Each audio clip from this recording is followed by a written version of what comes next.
Hello ladies and gentlemen, and welcome back to the channel. And today I'm going to give my review of WCW Slamboree 1995. Starting off the evening, we're going to go to our first match of the night. It is for the WCW Tag Team Championships. It is the Nasty Boys versus Harlem Heat. Number one, Jerry Sags comes down to the ring, but he's without Brian Knobbs. The match itself was a good match. Back and forth matchup between Jerry Sags and Harlem Heat, with Sags keeping the pace of the match. Sags hits a double DDT on Harlem Heat in the middle of the ring. Booker T then hits a Harlem Hangover on Jerry Sags for a near fall. Sags then gets up, hits a pile driver on Stevie Ray. Brian Knobbs then makes his way down to the ring. Jerry Sags ends up hitting an elbow drop off the top rope on Stevie Ray. Pins for the 3. And your winners of the match, and at that time new WCW Tag Team Champions, are the Nasty Boys. Hats off to the Nasty Boys for getting the win in this matchup. Moving on from that, we go into our next match of the night. It is Kevin Sullivan versus Man with No Name. I thought this was an okay matchup. Back and forth matchup between Kevin Sullivan and Man with No Name, with the Man with No Name keeping the pace of the match. But Kevin Sullivan ultimately hits a foot stomp, pins for the 3, and your winner of the match is Kevin Sullivan. Hats off to Kevin Sullivan for getting the win in this matchup. Moving on from that, we go into our next match of the night. It is a Legends match. It is Wahoo McDaniel versus Dick Murdoch. I thought this was a good matchup as well. Back and forth matchup between McDaniel and Murdoch, with Murdoch keeping the pace of the match. Wahoo then lands a chop on Murdoch. Wahoo and Murdoch both exchange in the middle of the ring, with Wahoo McDaniel landing a devastating tomahawk chop on Murdoch. Pins him for the 3. And your winner of the match is Wahoo McDaniel. Hats off to Wahoo McDaniel for getting the win in this matchup. Moving on from that, we go into our next match of the night. It is for the IWGP World Heavyweight Championship. It is Paul Orndorff versus the Great Muta. I thought this was a good match. Back and forth matchup between Orndorff and Muta, with Muta keeping the pace of the match. Muta ends up hitting a sidekick on Orndorff. Muta then hits a handspring back elbow on Orndorff into the corner. And then Muta ultimately hits his signature moonsault off the top rope, landing on Orndorff, pins him for the 3, and your winner of the match, and at that time still IWGP World Champion, is the Great Muta. Hats off to the Great Muta for getting the win in this matchup. Moving on from that, we go into our next match of the night. It is for the WCW Television Championship. It is Arn Anderson versus Alex Wright. I thought this was a good matchup as well. Back and forth matchup between Anderson and Wright, with Wright keeping the pace of the match. Wright then hits an enziguri on Arn Anderson in the middle of the ring. Wright then applies STF on Arn, but Arn breaks the hold. Anderson then hits a spine buster on Wright, and then Anderson ultimately hits a DDT on Alex Wright, pins him for the 3, and your winner of the match is Arn Anderson. Hats off to Arn Anderson for getting the win in that matchup.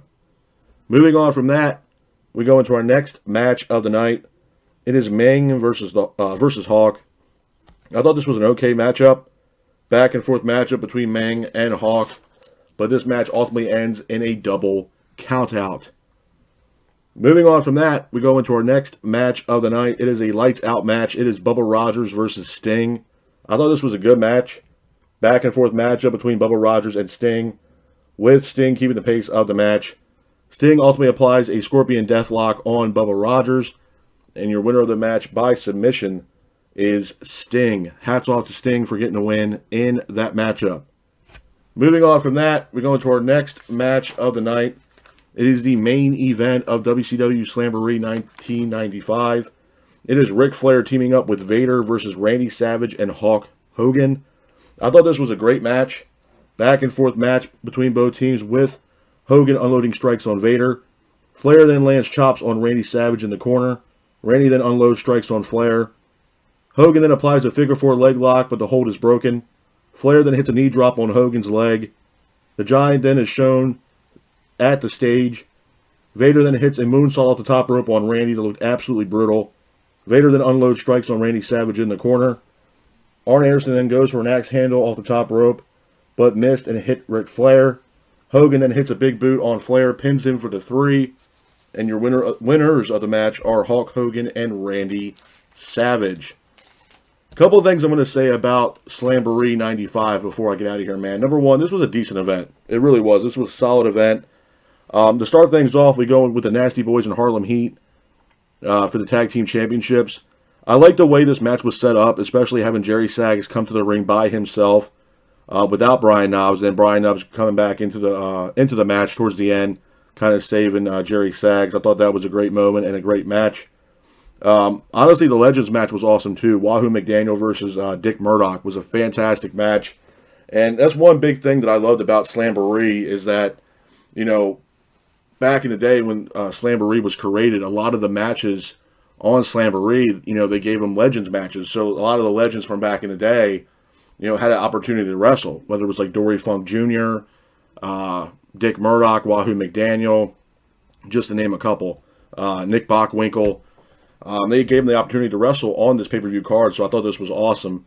And the one thing about this match between McDaniel and Murdoch was that, you know, they kind of really took it back old school where, you know, while you're watching the pay-per-view, for this match specifically, they went black, you know, the TV kind of went back to how it used to be with the black and white. So it wasn't like, you know, how we see, you know, TV nowadays. So I really did appreciate that. Hearing Gordon Solie on commentary with Bobby Heenan during this match was also fantastic. Gordon Solie, great mind for the business, great commentator.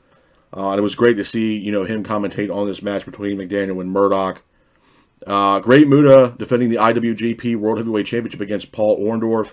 I thought it was a good match. And to be honest with you, I was a big fan of, you know, WCW working with New Japan Pro Wrestling. And, you know, AEW is kind of doing the same thing right now. But, you know, WCW put on some fantastic matches for, you know, the IWGP and vice versa. I mean, at the time, I believe it was the International Heavyweight Championship for WCW. I believe the first holder of that championship was Masahiro Chono. So Chono would go back and forth between New Japan and WCW.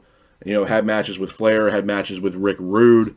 Rick Rude really highlighted the International Heavyweight Championship for a while during his tenure in WCW in the early days. So it was great to see, you know, New Japan and WCW working together back in the day. Ming versus Hawk, it was a solid matchup. I wish we got a clear-cut winner in that match, but unfortunately the match ended in a double countout. And then the main event. We have Flair teaming up with Vader versus Macho Man Randy Savage and Hulk Hogan. Fantastic main event. A lot of Slamboree 95 had to do with the main event. You get to see Hogan and Flair, Flair and Vader team up for the first time. And honestly, you get to see Hogan and Savage team up for the first time in quite a while since their, you know, WWE run and early days of WWE, I should say, with the Mega Powers. So it was great to see that. The main event was awesome. As far as a rating for Slamboree 95, man, I'm going to have to give it a solid 5 at best, man. Like I said, not the best pay-per-view, but absolutely not the worst. I thought it was a solid card at best. So I'm going to have to give WCW Slamboree 95 a solid 5 at best. But this is my review of a WCW Slamboree 1995. I hope you guys are out there staying safe. Be careful, and remember, stay classic. Peace.